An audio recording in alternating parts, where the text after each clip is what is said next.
بسم اللہ الرحمن الرحیم اللہم صلی وسلم وبارک علی سیدنا و مولانا محمد طب القلوب و دوائها و عافیت الابدان و شفائها و نور الابصار و ضیائها و آلہ و صحبہ دائما ابدا واما ما قیل انه محمول علی ما اذا کان الوالدان کتابین او عبدین او کان الاقرب محجوبا بغیرہ فیکون غیر وارثین فیجوز لهم الوصیۃ علی ما قال الامام الزاہد فضعیف۔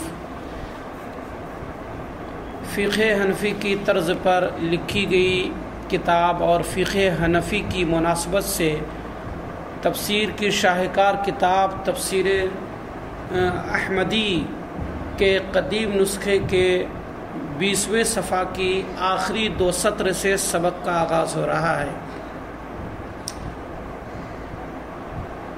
یہ جو آیت کریمہ زیر بحث ہے، جس میں یہ ہے کہ اللہ تعالیٰ نے فرمایا کتب علیکم اذا حضر احدکم الموت، کہ جب موت کا وقت آن پڑے اور مال چھوڑ کر جاؤ تو تم پر وصیت فرض کی گئی ہے۔ اس آیت کریمہ کی متعدد توضیحیں گزریں اور ایک توضیح بعض حضرات نے یہ کی ہے کہ وصیت کرنا فرض ہے اور ابھی بھی یہ حکم برقرار ہے۔ یہ آیت کریمہ منسوخ الحکم دون تلاوت کے قبیل سے نہیں، بلکہ اس کا حکم ابھی بھی برقرار ہے۔ وہ کہتے ہیں کہ جب ماں باپ کتابی ہو، وہ خود مسلمان ہو لیکن اس کا ماں باپ کتابی ہو، یعنی یہودی یا نصرانی ہو، یا پھر وہ تو خود آزاد ہو اور اس کے ماں باپ ابھی تک غلامی کے دلدل میں پھنسے ہوئے ہوں اور کسی کے غلام ہوں، یا یہ کہ اقرب رشتہ دار جو وارث بن سکتا تھا اس سے بھی زیادہ اقرب کی وجہ سے وہ محروم ہو گیا ہو، تو ایسی صورت میں ان لوگوں کے حق میں وصیت کرنے کا حکم ابھی بھی برقرار ہے۔ چنانچہ بیٹا مسلمان ہے اور ماں باپ اس کے کتابی ہیں، تو اس کے مرنے کے بعد اختلاف دین کی وجہ سے ماں باپ تو وراثت پائے گا نہیں، کیونکہ مانع ارث 4 ہیں۔ 4 چیزیں ایسی ہیں جس سے کہ وراثت سے محروم ہو جاتا ہے انسان۔ ان میں سے ایک ہے اختلاف دین، دوسرا اختلاف دارین، تیسرا ہے قتل۔ سمجھا نا؟ تو اختلاف دین کا مطلب یہ ہے کہ وارث اور مورث کا دین و دھرم الگ الگ ہے، تو ایک دوسرے کے مال کا وارث نہیں ہوگا۔ باپ مر گیا، وہ مسلمان تھا لیکن بیٹا مرتد ہو کر کافر ہو گیا معاذ اللہ، تو وہ باپ کے مال متروک کا وارث نہیں ہو سکتا، کیونکہ مانع ارث پا لیا گیا اختلاف دین۔ یوں ہی معاملہ اس کا برعکس ہے کہ بیٹا مسلمان ہے اور باپ کافر ہی رہ گیا، اور بیٹا کا انتقال ہوا تو بیٹا کے مال متروک سے باپ کو کچھ نہیں ملے گا۔ سمجھا کہ نہیں؟ تو اس طریقے سے جب باپ یہودی ہو یا نصرانی ہو تو اختلاف دین کی وجہ سے مانع ارث پایا گیا، یعنی وراثت کو روکنے والی صورت پائی گئی، وہ وراثت سے محروم ہو جائے گا۔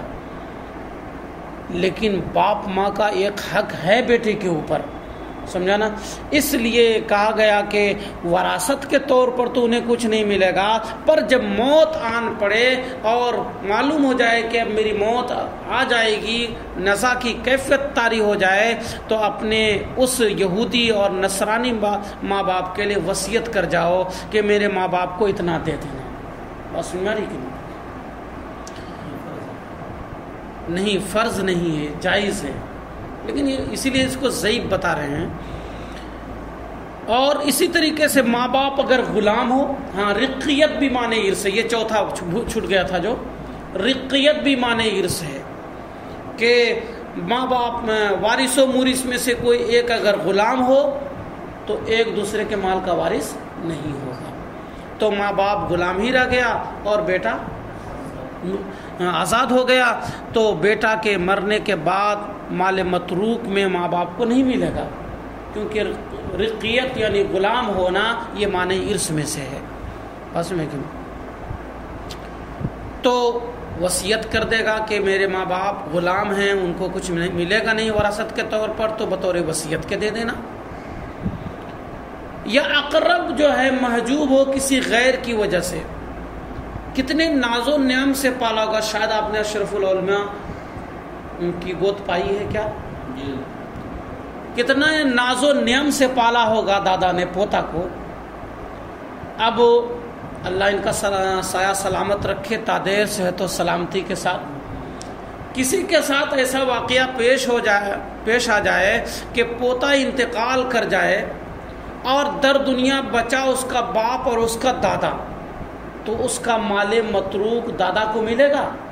نہیں ملے گا، کیونکہ باپ بنسبت دادا کے زیادہ قریب ہے، اور زیادہ قریبی کے رہتے ہوئے ہے نا دور والا رشتہ دار وہ کہ وہ اس زیادہ قریبی کے نہ ہونے کی صورت میں پاتا نہیں پائے گا بطور وراثت کے. جو احوال باپ کے ہیں وہی احوال دادا کے ہیں، سمجھا نا. جو احوال ماں کے ہیں تو ماں زیادہ قریبی ہے بچے سے، یا ماں کی ماں زیادہ قریب ہے؟ ماں زیادہ قریب ہے. تو اب اگر مرنے والا کوئی مرا، اس نے اپنے باپ کو بھی چھوڑا اور اپنے دادا کو بھی چھوڑا، تو باپ کو اس کا مال متروک تو ملے گا، دادا کو نہیں ملے گا. لیکن یہیں پر اگر باپ موجود نہ ہوتا، دادا رہتا، سمجھا نا، تو ایسی صورت میں دادا کو ملتا. اقرب تھا، بڑی ناز و نعم سے پوتے کو پالا تھا، لیکن چونکہ میت پوتے کا باپ موجود ہے اس کی وجہ سے وہ محروم ہو رہا ہے. تو بعض لوگوں نے کہا ہے کہ ایسی صورت میں اپنے اس اقرب کے لیے جو اس سے بھی زیادہ اقرب کی وجہ سے محروم ہو جا رہا ہے نا، اس کے لیے وصیت کر کے جائے. یہ حکم ابھی بھی برقرار ہے.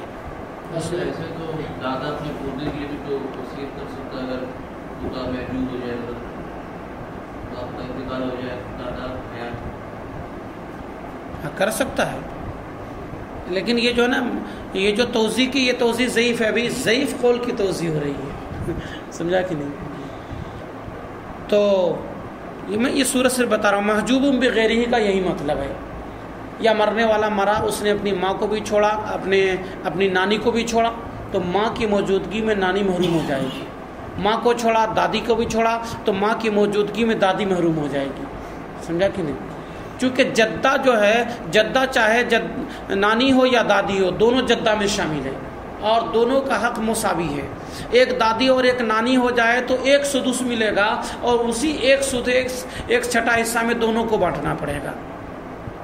سمجھا کہ نہیں؟ تو اب جو ہے ماں کی موجودگی میں دادی یا نانی محروم، حالانکہ دادی اور نانی نے بڑی محبت اور شفقت کے ساتھ پالا تھا. تو بعض حضرات کہتے ہیں کہ ایسی صورت میں بطور وراثت نانی کو تو نہیں ملے گا، بطور وراثت دادا کو تو کچھ مال نہ ملے گا، مگر اس کے لیے وصیت کر جائے. یہ حکم ابھی بھی برقرار ہے. لیکن یہ توضیح جنہوں نے کی ہے صاحب تفسیر احمدی ملا جیون کے مطابق یہ تفسیر کمزور ہے.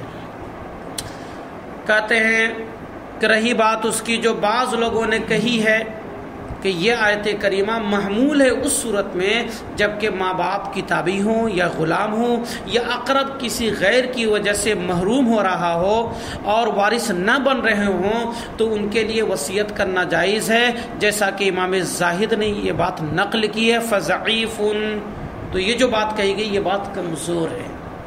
سمجھا نا؟ کیونکہ اس آیت کریمہ سے یہ مفہوم اگر نکالیں گے تو زیادہ سے زیادہ وصیت کا جواز ثابت ہو پائے گا کہ وصیت کرنا جائز ہے. لیکن کتیبہ کا معنی تو کتیبہ بمعنی فریضہ کیا ہے، سمجھا نا؟ تو یہاں سے تو بات یہ چل رہی تھی کہ وصیت کرنا فرض ہے، اور آپ تو جواز کو ثابت کر رہے ہیں، اور جواز کے ثبوت سے فرضیت کا ثبوت تو لازم نہیں آتا، اس لیے یہ بات کمزور ہے. کہتے ہیں اذ لا یلزم حینئذ من جواز الوصیت فرضیتها، اس لیے کہ اس وقت وصیت کے جائز ہونے سے وصیت کا فرض ہونا لازم آئے گا، اور یہ درست نہیں ہے. کسی چیز کے جائز ہونے سے اس کا فرض ہونا لازم آ جائے، یہ جائز نہیں ہے. اور ٹاپک یہی ہے، بحث یہی چل رہی ہے کہ وصیت کرنا فرض ہے. کتب علیکم علیکم الوصیت کا لفظ استعمال کیا گیا ہے، اور کتبہ جو ہے نا فریدہ کے معنی میں آتا ہے۔ ہاں اگر ایک معنی اس کا لے لیں کہ کتبہ علی سبیل الاستحباب کی قید لگا دیں، تب جو ہمارے صاحب توضیح نے، یعنی ابھی جن حضرات نے توضیح کی ہے، جو توضیح کی وہ توضیح صحیح ہو سکتی ہے اگر اس کو کتبہ کے بعد علی سبیل الاستحباب کی قید سے مقید کر دیں۔ سمجھا نا؟ اب مطلب یہ ہو جائے گا کہ وصیت کرنا اب مستحب ہے، مگر یہ کہ اس کا معنی لیا جائے کتبہ علی سبیل الاستحباب، مقرر کیا گیا ہے استحباب کے طریقے پر، جیسا کہ صاحب ہدایہ اور صاحب مدارک کی یہی رائے ہے۔ اس آیت کریمہ، یہ وہ آیت کریمہ ہے جو منسوخ الحکم دون تلاوت کے قبیل سے ہے اور آیات قتال کے ما سوا ہے۔ پہلے بتا چکے ہیں کہ قرآن کریم میں 70 یا 124 آیات کریمہ ایسی ہیں جو منسوخ الحکم دون تلاوت کے قبیل سے ہیں اور سبھی کا تعلق آیات قتال سے ہے، لیکن ان میں سے کچھ آیات کریمہ ایسی ہیں، یعنی معدود چند آیات کریمہ قرآن میں بکھری پڑی ایسی ہیں جو منسوخ الحکم دون تلاوت کے قبیل سے ہیں۔ ان میں سے ایک کتبہ علیکم اذا حضر احدکم الموت والی آیت کریمہ ہے، اور دوسری یہ آیت کریمہ جو اب آ رہی ہے۔ اور اسی طریقے سے اللہ تعالیٰ کا یہ ارشاد بھی منسوخ الحکم دون تلاوت کے قبیل سے ہے جو آیات قتال کے ما سوا ہے۔ ارشاد باری تعالیٰ یا ایھا الذین آمنوا کتب علیکم الصیام، اے مومنو تم پر روزہ فرض کیا گیا، کما کتب علی الذین من قبلکم لعلکم تتقون، جیسا کہ تم سے پہلوں پر فرض کیا گیا تھا تاکہ تم تقوی حاصل کرو۔ علامہ جلال الدین سیوطی صاحب اتقان کہتے ہیں کہ یہ آیت کریمہ اس دلالت کرتی ہے کہ ہمارے روزے اگلی قوم کے روزوں کے مشابہ ہیں، حالانکہ حال یہ ہے کہ ہمارے روزے صبح سے مغرب تک ہوتے ہیں اور ان کے روزے عشاء سے مغرب تک ہوتے ہیں۔ ان کے روزے 24 گھنٹے کے ہوتے تھے اور ہمارے روزے 12 گھنٹے کے ہوتے ہیں۔ اگر مشہور طریقے پر لیا جائے، معروف طریقے پر عام طور پر دن 12 گھنٹہ کا اور رات 12 گھنٹے کی مانی جاتی ہے، تو اس طریقے پر ان کے یہاں پر یعنی اگلی قوم کے جو روزے ہوتے تھے وہ عشاء کے وقت سے مغرب تک کے روزے ہوتے تھے، یعنی عشاء کے وقت سحری کھایا، وہ سحری کیا ہوتا تھا، وہ عشائیہ ہوتا تھا۔ رات کے وقت کھانا کھایا اور دوسرے دن سورج جب ڈوبتا تھا، غروب ہوتا تھا، اس وقت افطاری کرتے تھے۔ پھر وقفہ کتنا سر آتا ہوگا کھانے پینے کا، مغرب سے لے کر عشاء تک کا۔ تو گزشتہ قوموں میں ایسا تھا روزہ، لیکن یہاں جو اللہ تعالیٰ فرما رہا ہے کہ تمہارے اوپر روزہ فرض کیا گیا جیسا کہ تم سے اگلوں پر روزہ فرض کیا گیا تھا، اس سے تو یہ سمجھ میں آتا ہے کہ ہمارے روزے بالکل ان کے روزوں کے مثل ہیں، حالانکہ بات ایسی تو نہیں ہے۔ تو اب یا تو اس آیت کریمہ کو منسوخ الحکم دون تلاوت کے قبیل سے ماننا پڑے گا یا کچھ اور الگ ہٹ کر توضیح کرنی پڑے گی۔ کہتے حال یہ ہے کہ ہمارے روزے صبح سے مغرب تک ہوتے ہیں اور ان کے روزے عشاء سے مغرب تک، تو کہتے ہیں یہ آیت کریمہ منسوخ ہے، یعنی منسوخ الحکم دون تلاوت کے قبیل سے ہے۔ اللہ تعالیٰ کے ارشاد احل لکم لیلۃ الصیام الرفث الی نسائکم سے، کہ تمہارے لیے روزے کی رات میں بیوی سے ہم بستری کو جائز قرار دیا گیا۔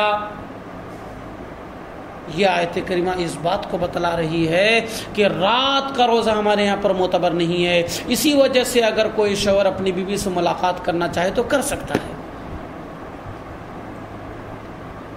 تو اس اعتبار سے اس توضیح کے مطابق یہ آیت کریمہ جو ہے منسوخ الحکم دون تلاوت کے قبیل سے ہو جائے گی، لیکن بعض حضرات نے الگ الگ توضیح کی ہے، کیا کی ہے دیکھتے ہیں۔ وقیلہ، اور بعض نے کہا ان حاضت تشبیہ فی حق وجوب الصوم فقط، یہ جو تشبیہ دی گئی ہے کہ اے مومنو تم پر روزہ فرض کیا گیا جیسا کہ تم سے پہلوں پر فرض کیا گیا تھا، یہ تشبیہ جو ہے نا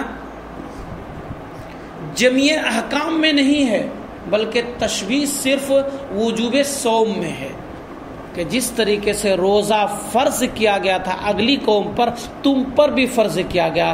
مدت، اوقات، جتنے اوقات میں ان پر فرض کیا گیا تھا، جتنی مدت اور ڈیوریشن ان کے روزے کی تھی، اتنی مدت اور ڈیوریشن تمہارے روزے کی بھی ہے.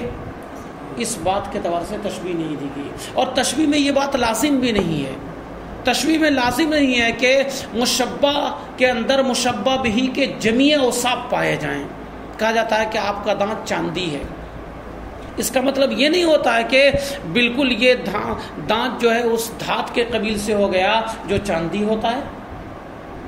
یا کہا جاتا ہے کہ زید شیر ہے، اس کا مطلب یہ نہیں ہے کہ جس طریقے سے شیر کے چنگل ہوتے ہیں زید کے چنگل ہو گئے، ان کے 2 بڑے دانت ہوتے ہیں زید کا بھی 2 بڑا دانت ہو گیا، بلکہ صرف شجاعت و بہادری میں تشبیہ دی گئی ہے.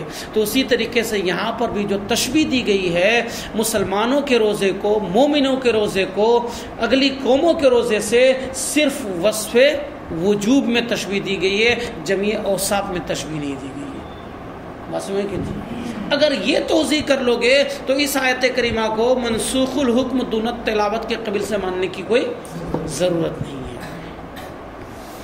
کہتے بعض نے یہ کہا کہ یہ تشبیہ روزہ کے واجب ہونے کے سلسلے میں صرف ہے، اور اللہ تعالیٰ کا ارشاد احل لکم، تو پھر سوال پیدا ہوا کہ پھر احل لکم لیلۃ الصیام الرفث والی آیت کریمہ کے پھر کیا توضیح کرو گے؟ اب تو یہ کہہ دیں کہ یہ آیت کریمہ اس آیت کریمہ کے لیے ناسخ ہے، کہ اس آیت کریمہ میں کہا گیا کہ تمہارے اوپر روزہ فرض کیا گیا جیسا کہ تم سے اگلوں پر روزہ فرض کیا گیا تھا، اور اگلوں پر کے روزے کی کیفیت یہ تھی کہ عشاء کے وقت کھاتے تھے اور دوسرا دن گزر کے مغرب کے وقت افطار کرتے تھے. تو آپ نے کہا کہ نہیں، یہ اس آیت کریمہ کا حکم احل لکم لیلۃ الصیام الرفث والے آیت کریمہ سے منسوخ ہے. لیکن جب آپ یہ توضیح کر دو گے کہ نہیں تشبیہ جو ہے صرف وصف وجوب میں ہے، تو پھر آپ کو احل لکم لیلۃ الصیام والی آیت کریمہ کی الگ سے اب توضیح کرنی پڑے گی کہ پھر یہ آیت کریمہ کس کے لیے ناسخ ہے. کہتے ہیں تو وَإِنَّ قَوْلَهُ وَحِلَّ لَكُمُ الْآيَةِ، اور اللہ تعالیٰ کا ارشاد وَحِلَّ لَكُمْ آخر آیت تک یہ ناسخ ہے حدیث پاک کے حکم کی. اس کے لیے ناسخ ہے جو حدیث پاک میں ہے لا لقولہ کتب علی الذین من قبلکم، کتب علی الذین من قبلکم والی آیت کریمہ کے لیے ناسخ نہیں ہے، کیونکہ اس کا حکم برقرار ہے. اب حدیث پاک میں کیا ہے؟ حدیث پاک میں ہے نا حضرت عمر کے تعلق سے کہ ایک مرتبہ رات میں جو ہے روزے کے رمضان کے دنوں میں رات میں جو ہے بیوی سے ملاقات کر لی اور پچھتا کر جو ہے بارگاہ رسالت مام میں حاضر ہوئے. سمجھا نا؟ جس سے یہ پتہ چلا کہ پہلے جو ہے رات کا بھی روزہ ہوتا تھا،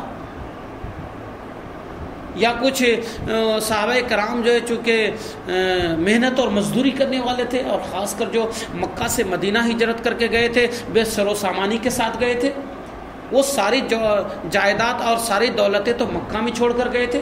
مدینہ جانے کے بعد ان کے پاس چارہ کار کیا تھا؟ ذریعہ معاش کمانے اور محنت و مزدوری کے علاوہ کچھ تھا نہیں. محنت و مزدوری کرتے تھے، اور محنت و مزدوری کر کے جب رات میں گھر آتے تھے تو کافی تکان ہوتی تھی اور سو جاتے تھے بغیر کھائے پیے، اور رات کا بھی روزہ تو اب نقاہت آ جاتی تھی، کمزوری آ جاتی تھی.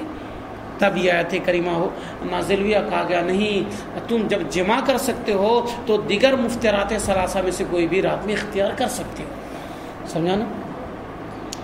کہتے ہیں ایسی صورت میں وَحِلَّ لَكُمْ آخر آیت یہ اس حکم کے لیے ناسخ ہوگی جو حدیث پاک میں ہے. ارشاد باری تعالیٰ کتب علی الذین من قبلکم کے لیے ناسخ نہیں ہوگی، کیونکہ یہ حکم برقرار ہے. اور اللہ تعالیٰ کا ارشاد ہے وَعَلَى الَّذِينَ يُطِيقُونَ فِدْيَةُ طَعَامِ مِسْكِينٍ، یہ آیت کریمہ بھی اس قبیل سے ہے جس کا حکم منسوخ ہے اور تلاوت باقی ہے. اور ان لوگوں پر جو روزہ رکھنے کی طاقت رکھتے ہیں، ایک مسکین کو کھانا کھلانا ہے، ایک مسکین کے کھانے کا فدیہ ادا کرنا ہے. کیا سمجھ میں آتا ہے؟ سمجھ میں آتا ہے کہ ہٹے کٹے تندرست آدمی بھی روزہ چھوڑ کر کے فدیہ دے دے، کام چل جائے گا، ہے کہ نہیں؟ تو اب اس آیت کریمہ کو منسوخ الحکم دون تلاوت کے قبل سے ماننا پڑے گا، کیونکہ اللہ تعالیٰ نے دوسرے مقام پر ارشاد فرمایا کہ جو رمضان کا مہینہ پائے تو وہ روزہ رکھے. سمجھا نا؟ ماہ رمضان کے شہود کو روزہ رکھنے کے لیے لازم قرار دیا، اور وہاں پر مطلق ہے، وہاں پر طاقت رکھنے نہ رکھنے کی کوئی بات نہیں ہے، اس لیے ہر آدمی پر روزہ رکھنا فرض ہے جب تک کہ اس کے ساتھ کوئی عذر نہ ہو جائے. اور عذر بھی اللہ تعالیٰ دوسری جگہ پر بیان فرما دیا، ان کنتم مرضی او علی سفر فعدۃ من ایام اخر کہا کہ. تو اس آیت کریمہ کو ففدیۃ و طعام مسکین والے آیت کریمہ کو ماننا پڑے گا کہ یہ منسوخ الحکم دون تلاوت کے قبیل سے ہے، یا پھر کچھ الگ ہٹ کر توضیح کرنی پڑے گی. کہتے ہیں اللہ تعالیٰ کا ارشاد وعلی الذین یطیقونہ فدیۃ و طعام مسکین، اور جو لوگ طاقت رکھتے ہیں ان پر بھی ایک مسکین کو کھانے کا فدیہ دینا ہے. بس بڑا آسان ہو جاتا اگر ایسا ہوتا تو کوئی روزہ نہیں رکھتا. آج صحیح ہے، سب لوگ رکھتے ہیں، ہم لوگ تو نہیں رکھتے. قالوا لوگوں نے کہا انہا تدل علی ان من اطاق الصوم، لیکن یہ کمال ہے حضرت کہ رمضان میں روزہ رکھتا ہوں تو شوگر بالکل کنٹرول رہتا ہے، شوگر کا احساس ہی نہیں ہوتا ہے بالکل، اور دوا وہ بھی نہیں استعمال کرتے ہیں. کئی سال سے یہ تجربہ کر رہے ہیں، اور رمضان کے بعد ہی سے شوگر بڑھ جاتا ہے. اور کچھ لوگ اس کا الٹا بولتے ہیں کیسے روزہ رکھیں گے شوگر بڑھ جائے گا، اور میرا الٹا ہوتا ہے، شوگر کنٹرول ہو جاتا ہے بالکل. مطلب یہ ہے نا کہ شوگر میں کھانے پینے کا اعتبار نہیں کہ کھاؤ پیو تب شوگر کنٹرول رہے گا، جتنا کھانے پینے سے بچیں گے نا اتنا شوگر کنٹرول رہے گا. اور رمضان میں یہی ہوتا ہے، کھانے پینے سے لوگ بچتے ہیں تو روزہ شوگر کنٹرول رہتا ہے. رمضان میں تو اللہ کی طرف سے نعمت رہتی ہے، جو رمضان میں لوگ کھا لیتے ہیں سال بھر میں. صحیح بات ہے. اچھا افطاری کے وقت جو ہے نا کم سے کم 2-4-10 ورائٹی ہو ہی جاتی ہے، اور سب کھا لیتے ہیں لیکن پھر کچھ نہیں ہوتا. سب آپ فرما رہے ہیں بالکل صحیح. ایسے گھر میں بنے گا، صرف رمضان ہی میں بنتا ہے، ایسا نہیں بنے گا. ہاں صحیح بات ہے. فقہاء کرام نے کہا انہا تدل علی ان من اطاق اداء الصوم یجوز له ان یفطر ویطعم لكل یوم مسکینا.